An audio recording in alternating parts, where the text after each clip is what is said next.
Just like the street lights lit this town, like a fire in a blaze, gotta burn it down. Assalamualaikum warahmatullahi wabarakatuh. Di sini saya ingin mempresentasikan tentang standar profesional akuntan publik. Standar profesional akuntan publik sendiri merupakan kodifikasi kerangka berbagai pernyataan standar teknis yang merupakan panduan dalam memberikan jasa sebagai akuntan publik di Indonesia. SPAP ini merupakan hasil pengembangan berkelanjutan pada tahun 1973, disusun oleh suatu komite, di mana nama komite tersebut adalah Komite Norma Pemeriksaan Akuntan. SPAP ini dituntut untuk meningkatkan mutu jasa audit atas laporan keuangan historis, jasa atestasi, dan jasa akuntansi dan review. Pada tanggal 25 sampai 26 Oktober 1982, komite mengusulkan untuk melakukan penyempurnaan terhadap ulama dan melengkapinya dengan suplemen yang merupakan penjabaran lebih lanjut tentang SPAP. Pada 19 April 1986, norma pemeriksaan akuntan yang sudah direvisi disahkan oleh pengurus pusat IAI sebagai norma pemeriksaan berlaku efektif selambat-lambatnya untuk penugasan pelaporan keuangan per 31 Desember 1986. Pada tahun 1992, IAI menerbitkan norma pemeriksaan akuntan edisi revisi yang memasukkan suplemen nomor 1 sampai 12 dan interpretasi nomor 1 sampai 2. Selanjutnya, pada tahun 1994, dalam Kongres ke-7 IAI disahkan SPAP yang mana secara garis besar berisi tentang: pertama, uraian mengenai SPAP, standar profesional akuntan publik. Yang kedua, berbagai pernyataan standar auditing yang telah diklasifikasikan. Yang ketiga, berbagai pernyataan standar atestasi yang telah diklasifikasikan. Yang keempat, pernyataan jasa akuntansi dan review. Next ya, pada tahun 1999, IAI mengubah nama Komite Norma Pemeriksa Akuntan menjadi Dewan SPAP. Lalu, Dewan SPAP ini melakukan perubahan besar atas SPAP per 1 Agustus 1994 dan menerbitkan dalam buku SPAP per 1 Januari 2001. Sebenarnya ini ada hubungannya dengan slide selanjutnya, yaitu kerangka kodifikasi, di mana ada pemeriksaan atestasi dan pemeriksaan non atestasi. Oke. Di pemeriksaan atestasi dibagi menjadi dua, yaitu standar auditing dan standar atestasi. Lalu di pemeriksaan non atestasi ada 3, standar jasa akuntansi dan review, standar jasa konsultasi, dan standar pengembangan mutu. Oke, kita mulai dari pemeriksaan atestasi, yaitu standar auditing. Standar auditing, dalam standar auditing sendiri, di dalamnya terdapat pernyataan standar auditing yang dilengkapi dengan interpretasi pernyataan standar auditing. Tentunya pernyataan standar auditing tersebut yang dilengkapi dengan interpretasi pernyataan standar auditing dikemas di dalam buku SPAP per 1 Januari 2001. Sama ke belakangnya, tapi saya akan tetap jelaskan satu persatu. Selanjutnya, pernyataan standar atestasi yang dilengkapi dengan interpretasi pernyataan standar atestasi dikemas juga dalam buku SPAP per 1 Januari 2001. Selanjutnya, kita masuk ke pemeriksaan non atestasi, yaitu pertama, standar jasa akuntansi dan review. Di dalam standar jasa akuntansi dan review itu ada pernyataan standar jasa akuntansi dan review yang dilengkapi dengan interpretasi pernyataan standar jasa akuntansi dan review. Tentunya juga ada dalam buku SPAP per 1 Januari 2001. Selanjutnya, standar jasa konsultasi. Di dalam standar jasa konsultasi terdapat pernyataan standar jasa konsultasi yang dilengkapi dengan interpretasi pernyataan standar jasa konsultasi. Dan yang terakhir, standar pengembangan mutu. Dalam standar pengembangan mutu itu terdapat pernyataan standar pengembangan mutu yang telah dilengkapi dengan interpretasi pernyataan standar pengembangan mutu. Tentunya juga dikemas dalam buku SPEP per 1 Januari 2001. Oke, sekian penjelasan dari saya. Mohon maaf jika banyak kekurangannya dan terima kasih. Assalamualaikum warahmatullahi wabarakatuh. Saya Matu Famina Izah. Di sini saya akan menjelaskan tentang 10 standar auditing. Di dalam tabel, 10 standar auditing dibagi menjadi 3 bagian. Pertama, standar umum, kedua, standar pekerja lapangan, dan ketiga, standar pelaporan. Di dalam standar umum ada 3 bagian. Yang pertama, keahlian dan pelatihan teknis yang memadai, di mana seorang auditor diharapkan senantiasa bertindak sebagai seorang yang ahli dalam bidang akuntansi dan pada bidang audit. Yang kedua, independensi dalam sikap mental, yang mana seorang auditor tidak boleh dapat dipengaruhi dan harus jujur.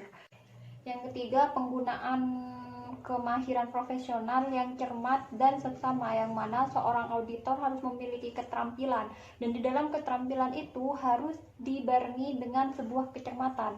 Bagian kedua adalah standar pekerja lapangan, dan di dalam standar pekerja lapangan dibagi menjadi tiga macam juga. Yang pertama, perencanaan dan supervisi audit, yang mana sebagai tenaga audit yang profesional maka harus melakukan perencanaan yang sangat baik. Dan yang kedua, pemahaman yang memadai atas pengendalian intern. Bagian kedua adalah standar pekerja lapangan, dan di dalam standar pekerja lapangan dibagi menjadi tiga macam juga. Yang pertama, perencanaan dan supervisi audit, yang mana sebagai tenaga audit yang profesional maka harus melakukan perencanaan yang sangat baik. Dan yang kedua, pemahaman yang memadai atas pengendalian intern, yang mana dalam pemahaman tentang pengendalian intern harus dimiliki oleh auditor untuk merencanakan audit dengan melaksanakan prosedur dan memahami desain pengendalian yang relevan. Yang ketiga, bukti audit kompeten yang cukup. Bukti audit yang kompeten harus diperoleh melalui inspeksi pengamatan, permintaan keterangan dan konfirmasi sebagai dasar yang memadai untuk dapat memberikan pernyataan atas laporan keuangan yang audit. Bagian ketiga adalah standar pekerja lapangan. Dalam standar pekerja lapangan ada 4 macam. Yang pertama, pernyataan tentang kesesuaian laporan keuangan dengan standar asuransi keuangan. Yang kedua, pernyataan mengenai ketidakkonsistenan penerapan standar akuntansi keuangan. Yang ketiga, pengungkapan informasi dalam laporan keuangan. Dan yang keempat, pernyataan pendapat atas laporan keuangan secara keseluruhan. Assalamualaikum warahmatullahi wabarakatuh. Nama saya Zafiratul Hasanah, NPM 718221328. Jadi di sini saya akan menjelaskan 10 standar auditing. Standar auditing dan prosedur auditing itu beda. Prosedur auditing merupakan tindakan yang harus dilakukan, sedangkan standar auditing berkenaan dengan kriteria atau mutu kinerja tindakan tersebut dan tujuan yang hendak dicapai melalui penggunaan prosedur tersebut. Standar auditing yang telah disahkan dan ditetapkan oleh Institut Akuntan Publik Indonesia dibagi menjadi 3 kelompok besar. Yang utama, standar umum, yaitu audit harus memiliki seorang atau lebih yang memiliki keahlian dan pelatihan teknis yang cukup sebagai auditor. Selain itu, auditor juga memiliki independensi dan menggunakan kemahiran profesionalnya dengan cermat dan saksama. Standar umum ini bersifat pribadi atau berkaitan dengan persyaratan auditor dan mutu pekerjaannya. berbeda dengan standar yang berkaitan dengan pelaksanaan pekerjaan lapangan dan pelaporan. Yang kedua, standar pekerjaan lapangan. Standar pekerjaan lapangan ini berkaitan dengan pelaksanaan pemeriksaan akuntan di lapangan, mulai dari perencanaan audit dan supervisi, pemahaman dan evaluasi pengendalian internal, pengumpulan bukti-bukti audit melalui compliance text, substantive text, analytical review, sampai selesainya audit field work. Standar pekerjaan lapangan pertama berbunyi, pekerjaan harus direncanakan dengan sebaik-baiknya, dan jika digunakan asisten harus disupervisi dengan semestinya. Standar ini berisi pedoman bagi para auditor dalam membuat perencanaan dan melakukan supervisi. Standar pekerjaan lapangan yang kedua berbunyi, pemahaman memadai atas pengendalian internal harus diperoleh untuk merencanakan audit dan menentukan sifat, saat, dan lingkup pengujian yang akan dilakukan. Standar ini menjelaskan mengenai unsur-unsur pengendalian internal dan bagaimana cara auditor mempertimbangkan pengendalian internal tersebut dalam merencanakan dan melaksanakan suatu audit. Standar pekerjaan lapangan yang ketiga berbunyi, bukti audit kompeten yang harus diperoleh melalui inspeksi, pengamatan, pengajuan pertanyaan, dan konfirmasi sebagai dasar memadai untuk menyatakan pendapat atas laporan keuangan yang diaudit. Standar ini menjelaskan mengenai cara-cara yang harus dilakukan oleh auditor dalam mengumpulkan bahan bukti yang cukup dan kompeten untuk mendukung pendapat yang harus diberikan auditor terhadap kewajaran laporan keuangan yang diauditnya. Dan yang terakhir, standar pelaporan. Standar pelaporan berisi laporan auditor harus menyatakan apakah laporan keuangan telah disusun sesuai dengan standar akuntansi yang berlaku umum di Indonesia. Laporan auditor harus menunjukkan atau menyatakan jika ada ketidakkonsistenan penerapan standar akuntansi dalam penyusunan laporan keuangan periode berjalan dibandingkan dengan penerapan standar akuntansi tersebut dalam periode sebelumnya. Pengungkapan informatif dibandingkan dengan penerapan standar akuntansi kecuali dinyatakan lain dalam laporan auditor. Dan yang terakhir, laporan auditor harus memuat suatu pernyataan pendapat mengenai laporan keuangan secara keseluruhan atau suatu asersi bahwa pernyataan demikian tidak dapat diberikan. Di sini saya berpresentasi tentang kode etik profesi akuntan publik. Terus juga ada pernyataan etika profesi, di mana etika profesi ini mempunyai 6 pernyataan, yaitu yang pertama tentang integritas, objektivitas, dan independensi. Terus yang kedua yaitu kecakapan profesional. Yang ketiga pengungkapan informasi bahasa klien. Terus yang keempat yaitu tentang iklan bagi kantor akuntan publik. Yang kelima komunikasi antar akuntan publik. Yang keenam yaitu perpindahan antar klien atau petugas kantor publik ke kantor akuntan lain.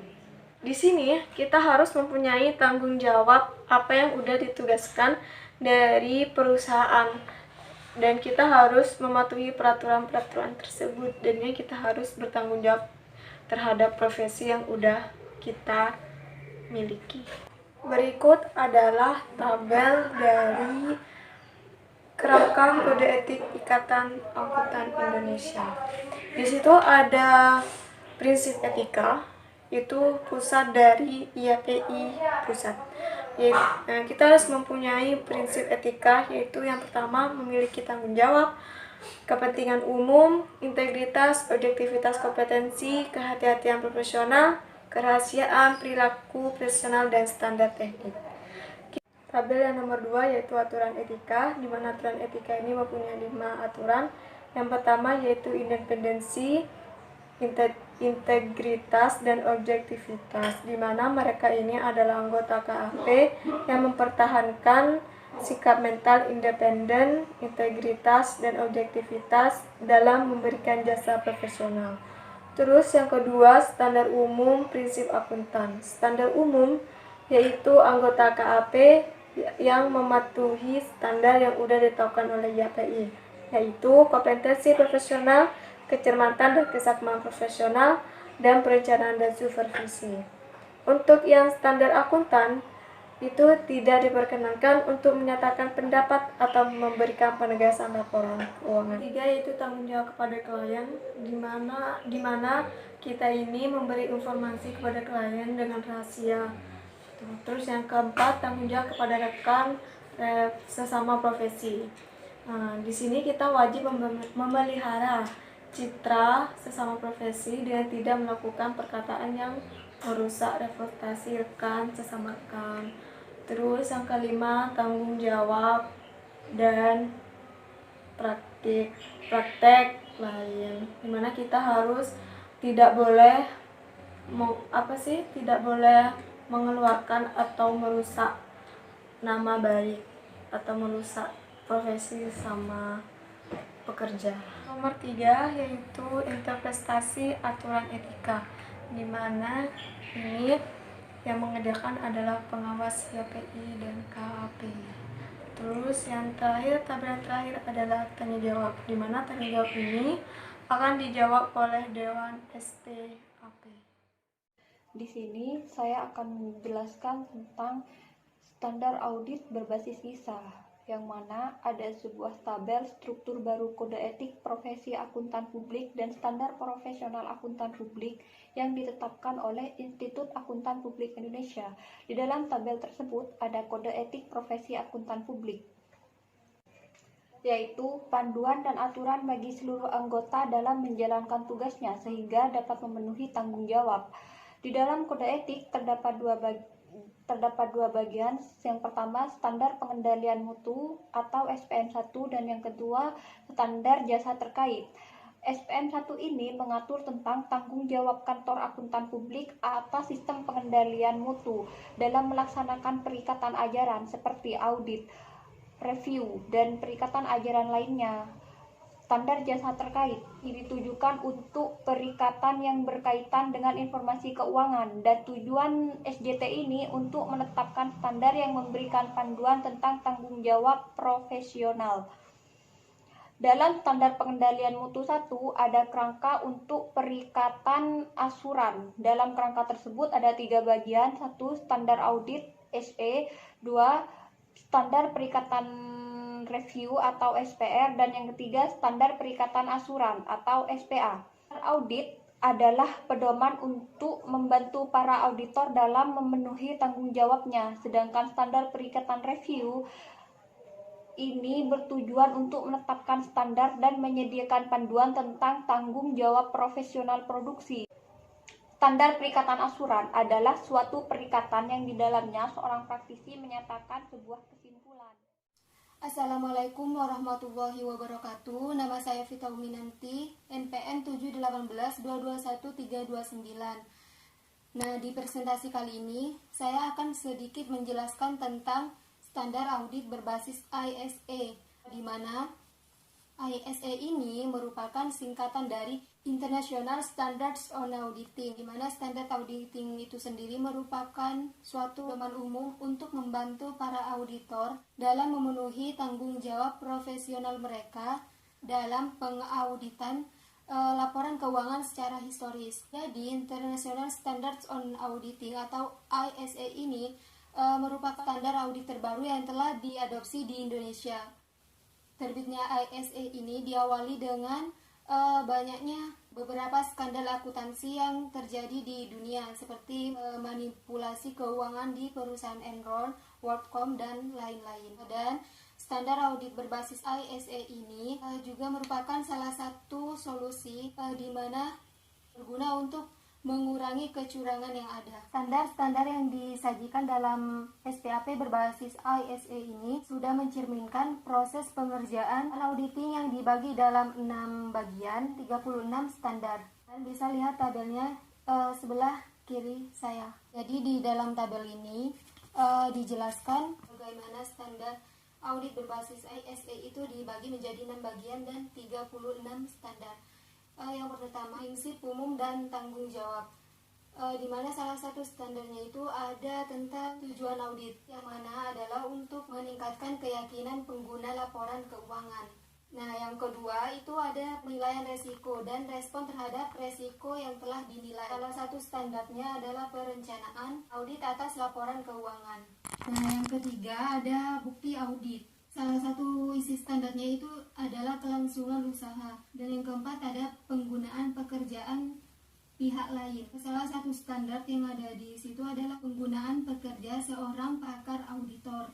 Yang kelima, kumpulan audit dan laporan. Salah satu standar yang terkandung perumusan suatu opini dan pelaporan atas laporan keuangan. Nah, yang terakhir itu area khusus, di mana salah satu standar yang ada di dalamnya itu merupakan perikatan untuk melaporkan ikhtisar laporan keuangan. Selanjutnya, saya akan sedikit menjelaskan tentang tanggung jawab dan hukum akuntan publik. Jadi, akuntan publik itu bertanggung jawab pada semua aspek pekerjaan akuntan publiknya, termasuk audit, pajak, jasa pendampingannya, jasa akuntansi, dan pembukuan. Auditor memiliki tanggung jawab untuk merencanakan dan melaksanakan audit untuk memperoleh tingkat keyakinan yang memadai. Apakah laporan keuangannya terbebas dari kesalahan yang material, baik yang disebabkan oleh kekeliruan maupun oleh kecurangan. Selanjutnya tentang tuntutan hukum. Tuntutan hukum itu sendiri bisa terjadi karena atau timbul karena kelalaian akuntan atau akuntan publik itu tersangkut fraud. Di Indonesia sendiri, tuntutan hukum itu bisa berasal dari Bank Indonesia, Lion, OJK, pengguna laporan keuangan, investor, dan lain-lain. Jadi bisa juga tuntutan hukum itu terjadi karena adanya business failure, audit risk, dan audit failure, business failure, atau kegagalan bisnis. Kegagalan bisnis ini terjadi ketika perusahaan tidak dapat membayar hutang atau tidak dapat memenuhi harapan investor. Biasanya ini terjadi karena faktor ekonomi atau bisnis itu sendiri, seperti resesi, keputusan manajemen yang buruk, atau persaingan tak terduga. Nah, yang kedua itu ada audit failure atau kegagalan dalam mengaudit. Audit failure terjadi ketika auditor mengeluarkan opini yang salah. Hal itu terjadi karena auditor gagal memenuhi standar auditing. Contohnya, sebuah kantor X menugaskan asistennya untuk melakukan audit laporan keuangan. Nah, dan ternyata mereka gagal karena tidak dapat menemukan salah saji yang material dalam catatan kliennya tersebut. Nah, yang ketiga ini ada audit risk. Audit risk ini merupakan resiko kesalahan auditor dalam membuat kesimpulan hasil audit. Nah, lalu bagaimana nih cara akuntan publik supaya tidak dikenakan tuntutan hukum? Jadi ada beberapa hal yang harus dilakukan oleh akuntan publik. Pertama itu ada akuntan publik harus memenuhi standar audit dan juga kode etik agar tidak terjadi hal-hal yang tidak diinginkan. Kita bisa lihat dari beberapa kasus yang sudah terjadi di dunia. Misalnya kasus Enron, WorldCom, dan lain-lain. Nah, yang kedua itu pahami betul bisnis klien. Jadi klien yang akan menugaskan kita untuk mengaudit laporan keuangannya itu bisnisnya apa, bagaimana, dan sebagainya.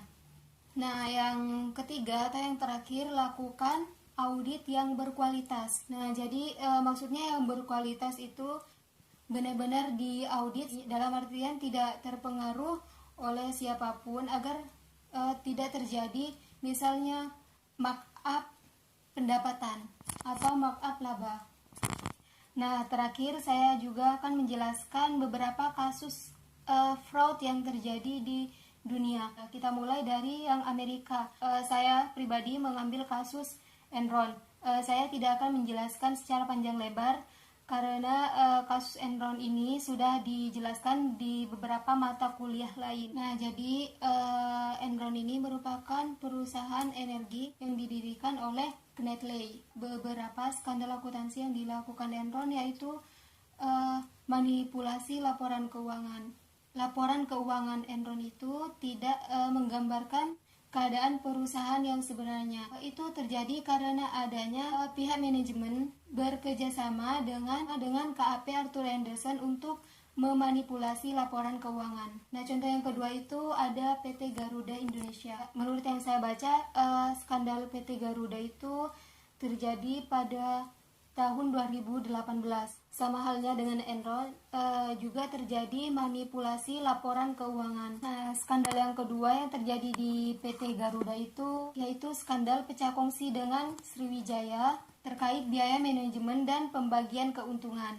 Skandal ketiga yang pernah saya baca jadi baru-baru ini yaitu skandal penyelundupan moge Harley Davidson dan juga sepeda Brompton merugikan negara hingga 532 juta sampai 1 miliar. Setelah penyelidikan, akhirnya diketahui bahwa moge Harley Davidson ini dan sepeda Brompton ini yang sebelumnya diklaim adalah milik para penumpang, ternyata ini merupakan milik dari direktur utama dari PT Garuda yaitu Ari Askara. Hingga kemudian Ari Askara dan beserta 4 orang lainnya dipecat oleh Menteri BUMN yaitu Erick Thohir. Setelah diselidiki lebih panjangnya lagi, ternyata masih banyak kebobrokan Garuda yang selama ini tidak banyak publik mengetahui. Mungkin cukup itu yang bisa saya sampaikan dan saya jelaskan.